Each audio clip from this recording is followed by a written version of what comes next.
Professeur Blacher, les études présentées à l'ACC vont-elles faire changer les objectifs tensionnels pour le diabétique? Alors il y a eu deux études qui ont été présentées au congrès de l'ACC 2009 sur l'objectif tensionnel du patient diabétique. Il y a eu l'étude ACCORD et l'étude INVEST. L'étude ACCORD est une étude extrêmement intéressante et extrêmement ambitieuse puisqu'elle avait trois objectifs principaux. Elle avait tout d'abord l'objectif de l'intensification du traitement antidiabétique, donc sur la glycémie. Les résultats ont été présentés il y a maintenant 1 ou 2 ans, puisque cette étude a été arrêtée avant son terme pour une surmortalité dans le groupe traitement intensif du diabète. Et puis il y avait deux autres objectifs, puisque tous les patients ACCORD ont été randomisés soit dans l'objectif intensification du traitement lipidique, soit dans le bras intensification du traitement antihypertenseur. Les objectifs dans le bras intensification du traitement antihypertenseur étaient extrêmement ambitieux puisque les patients devaient être ramenés à moins de 120 mm de mercure de pression artérielle systolique versus le bras conventionnel où l'objectif était de moins de 140 mm de mercure.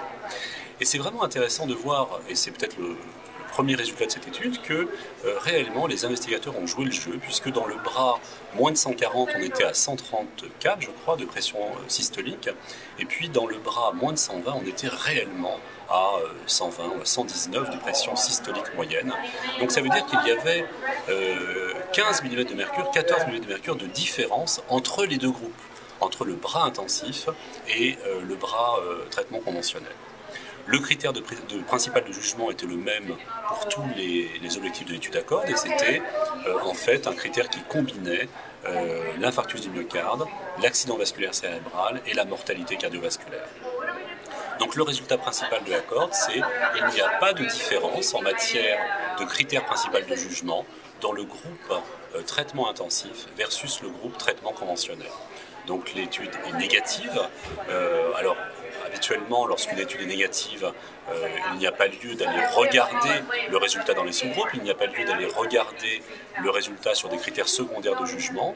Eh bien, ici, comme d'habitude, on a quand même regardé le résultat sur notamment les accidents vasculaires cérébraux et on se rend compte qu'il y a un bénéfice du traitement intensif du diabète, du traitement intensif de la pression artérielle chez ces patients diabétiques en termes de réduction du risque cérébrovasculaire.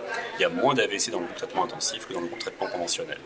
Bon, alors il y a un peu plus d'effets adverses de la thérapeutique chez ces patients. Lorsqu'on traite de façon plus intensive en ouvert l'hypertension artérielle, eh bien on a plus d'effets secondaires, c'était attendu. Il semblerait qu'il y a un peu plus d'insuffisance rénale aiguë, mais moins de macroprotéinurie. Donc est-ce qu'on est sur de la néphrotoxicité ou sur de la néphroprotection? On peut discuter les deux points. Mais globalement, c'est un essai négatif.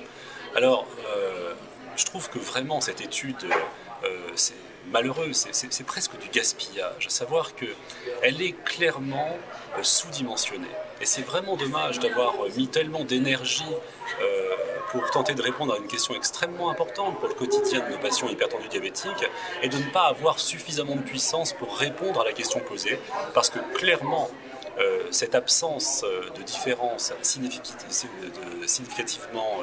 statistiquement significative entre les deux groupes, ça peut être bien entendu, comme d'habitude, l'absence d'efficacité du traitement intensif, mais ça peut être aussi, malheureusement, l'absence de puissance nécessaire. Donc peut-être qu'on ne s'est pas donné les moyens de répondre réellement à la question.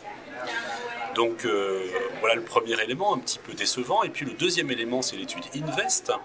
Et là, cette étude a peut-être des critères de qualité méthodologique qui sont inférieurs à l'étude ACCORD. Inférieurs parce que dans cette étude INVEST, où je vous rappelle, on était dans la comparaison de deux stratégies antihypertensives chez des coronariens, antihypertensives et anti-ischémiques, soit l'association IEC plus bêta-bloquant, soit l'association IEC plus verapamil, antagoniste calcique, eh bien, il y avait une équivalence des deux stratégies dans les deux groupes de coronariens.